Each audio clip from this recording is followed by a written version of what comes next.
this is where this is all going to go. This is going to all be about government benefits.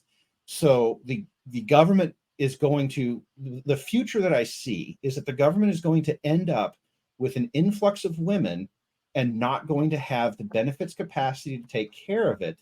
So instead, you offer high net worth men tax incentives to take on multiple women. So it's like, here's a tax. It's like, kids, here you go. Take on some extra wives and you get a deal on your taxes. The legal precedent for everything we're talking about already exists in the tax law. We just have to change some words around. That's disgusting.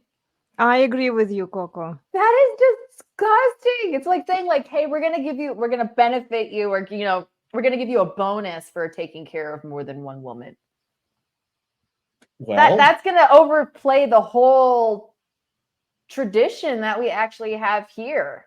Because even Glenn's talked about this being like, there are some places, it's like in the Bible, it says, obey the laws of the land. So we have the law where it's one man, one woman, like you have one wife. But now it seems like they're wanting to change that.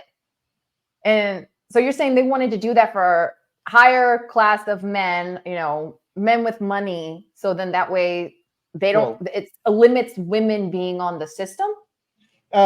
That's why the government's going to want to do it. The women are going to vote for it because they think that they're going to get access to the men they want. And lifestyle. They want. Then they end up with a complete sadist. Watch that karma happen too. It will. Oh. Which is why I told Elena that, and I was talking to Elena, I told her, look, this ends with the complete subjugation of women. Women will vote themselves into slavery. Yeah.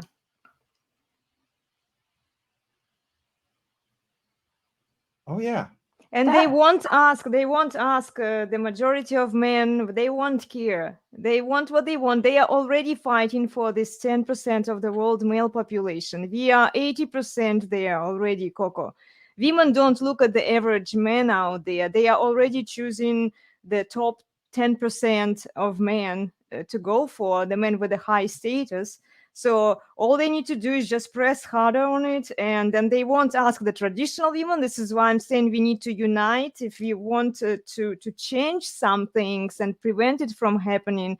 Where are all the traditional women out there who are married? And because this is coming. I mean, even just not the women that are married, but I'm worried about the women that are traditional and they aren't married yet and they believe in monogamy, but then they're probably going to get stuck. Like, why can't they just take like that? I know this is like never going to happen, but like, I wish that they could just take, if that's what the government wants to create a freaking utopia, you know, on an island or another nation somewhere. And like, if you want that to happen there, then that could be the island that people go to have that kind of lifestyle, but then keep everything here the same. Okay, so which island do we invade? I have no idea. I have no idea. Well, I mean, the problem is that whoever we try and do this to is going to have an opinion about it, right? Yeah. So maybe there's nations that actually agree with this and they could all just go there. The United States is pretty far down the feminist utopia path. I mean, and we are an island. The United States is an island. Well, I was thinking something a little more secluded and far away. Well, we're an island with a big economy and a deep, you know, and a deep capital pool, right? So here's another effect of this. What those families will do is they will want those women to get out of the country because they can take the capital that they have with them to the United States, which is going to be one of the few remaining stable places to place capital.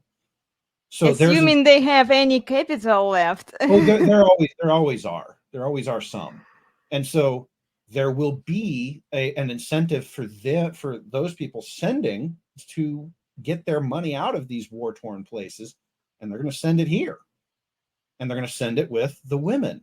It is the bride price writ large.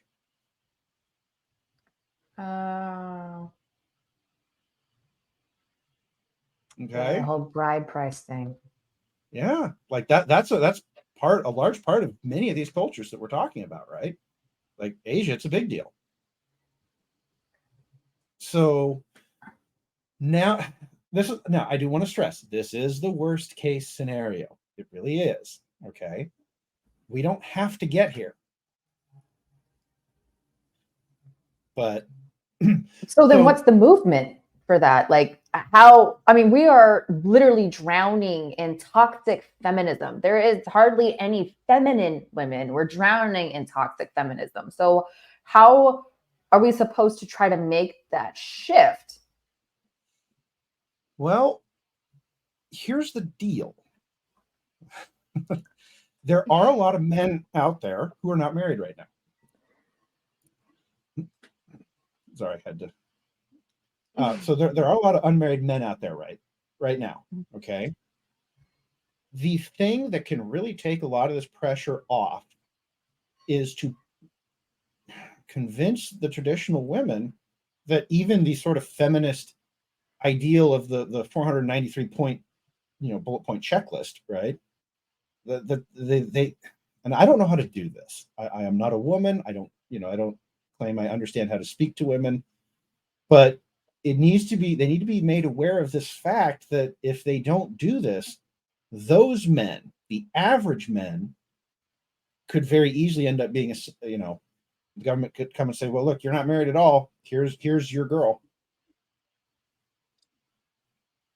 Yeah, they could assign women if it gets too late. If it gets bad enough. And bad enough, yeah. That sucks for the guy, because then he doesn't know what kind of shit show he could be getting. He doesn't. And everyone's going to say, oh, but that's an unconstitutional takings. No, it's not. Not if they offer you a tax break.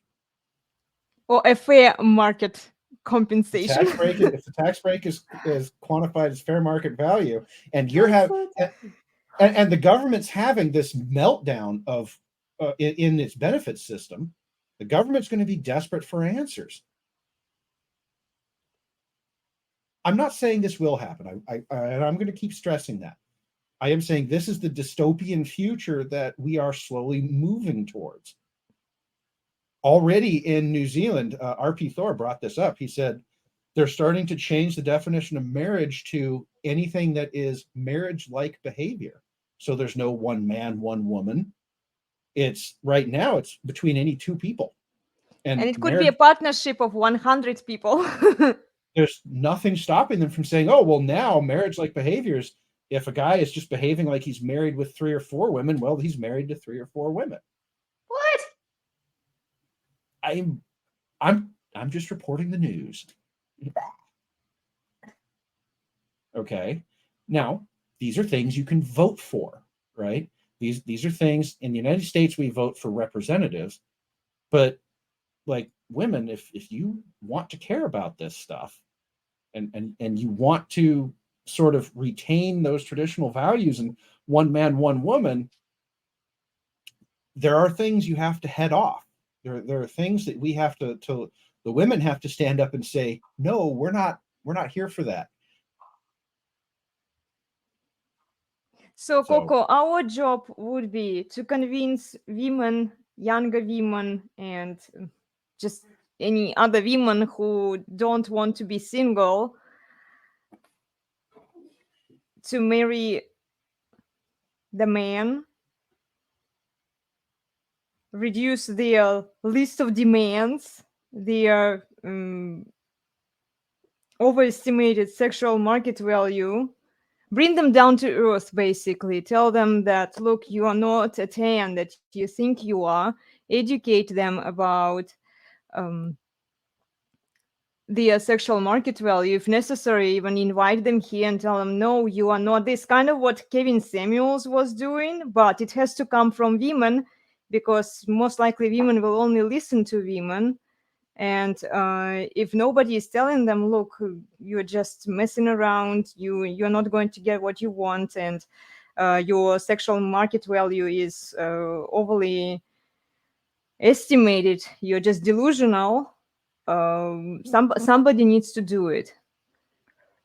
So a way to encourage women, I guess, would be to say that, like, hey, this is worst case scenario of what could happen. You know, would you rather actually be the person that gets to choose the husband, or do you want to be betrothed to somebody that you don't even know, that you may not be attracted to, that you may not actually be happy that you're with, but at least now you have a choice.